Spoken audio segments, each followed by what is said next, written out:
So, Christmas Duck. Christmas Duck, Hi, I'm Steve Gaynor. I'm the co-founder of the...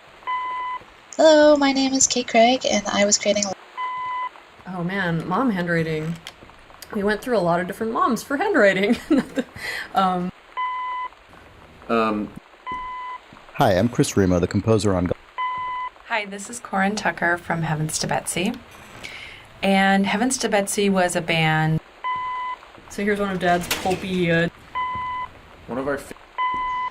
The doors were actually one of the hardest things in the game to get working correctly, and Here we have Fresh Magazine, which is Inside of this file folder, you find the first combination code in the game.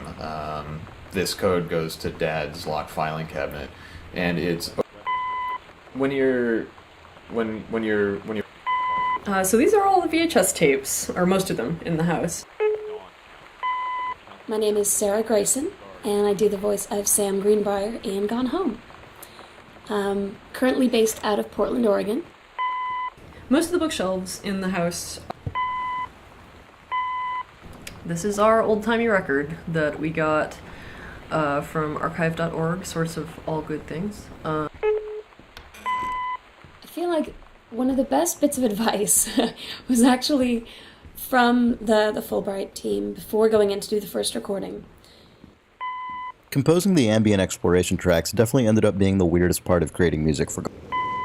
one of the larger assets that we needed for the basement to really give it character and personality was Oh man, this thing. So, two things. The So there's this little scrap of paper that's hidden under this bedside table. putback is the feature that I'm... There was a little bit of concern on my part before any of this got started that you never know how much liberty you're going to be given and how much over-direction you're going to get, because somebody hears it like a specific way, and if you deviate from that at all... The music for Gone Home was mainly composed over two separate periods, roughly... fanzines, I mean, that's one of the things that we started doing right away, was doing these Riot Girl fans. So earlier in... All of the sliding doors that you see in the game. right... It's really about the ideals that we were trying to get across in our... when you For a long time, the kitchen was not going to be mid-renovation the way that it is.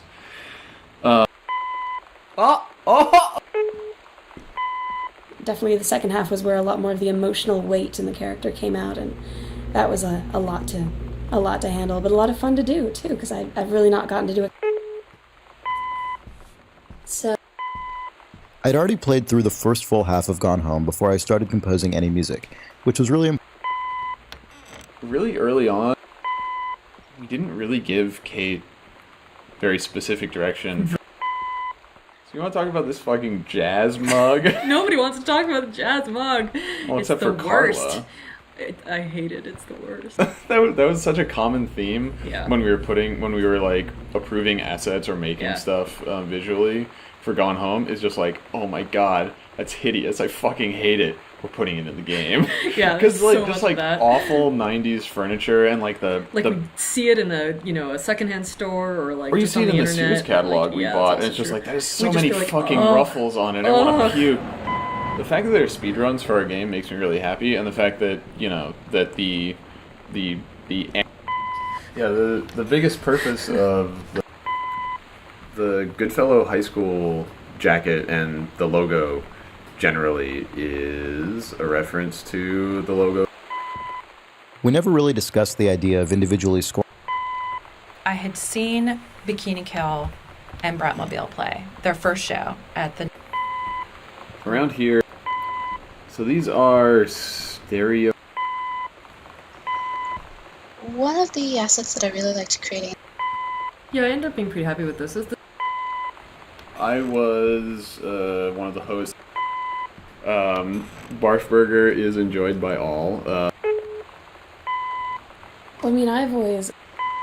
The boxes A lot of Gone Home is about pointless interactivity that is sort of things being interactive for the sake of them being interactive. The life cycle of the condom. That's One of my favorite things that came out during development. Another board game. So there's a lot less density in the house than there would be in a real house. Like if you look around your house, there's just junk piled everywhere. Probably. maybe like it's just our house. I think it's most house. Oh, you're right. But almost none of the events, the little events in the game. I really enjoyed playing Gone Home. I have to say it was. Okay, the Wildfire book. Oh, man, look at this thing. Yeah, this was another one of those situations in which I totally felt like a weird creepo when I was doing research, and there was a lot of really horrifying romance novel covers. You want to talk about A Place for Christmas Duck? This is where Christmas starts. I think this is one way. It's one of those things where we had always wanted to. Well, so this is the last room in the game, or at least the last room chronologically in the story. You made it. You did it. Yeah, this is where you find Sam's journal that you have been hearing diary entries from, and it's revealed, or I guess implied retroactively, that the game has been taking place in a flashback basically, and Katie read Sam's diary that was addressed to her and is now thinking back to what she saw in the house. So thanks for playing through with commentary mode and listening to us and Yonaman and Kate and Sarah Grayson and Chris Remo and Corin Tucker from Heavens to Betsy and Slater Kinney, who, again, thank you to her for taking her time to record some of her recollections and thoughts for this. But yeah, just thanks for playing, and we hope that you got something good out of all of our jibber jabber. It's okay if you didn't. Bye, everybody. Bye. Goodbye, we love you. Yeah, I guess.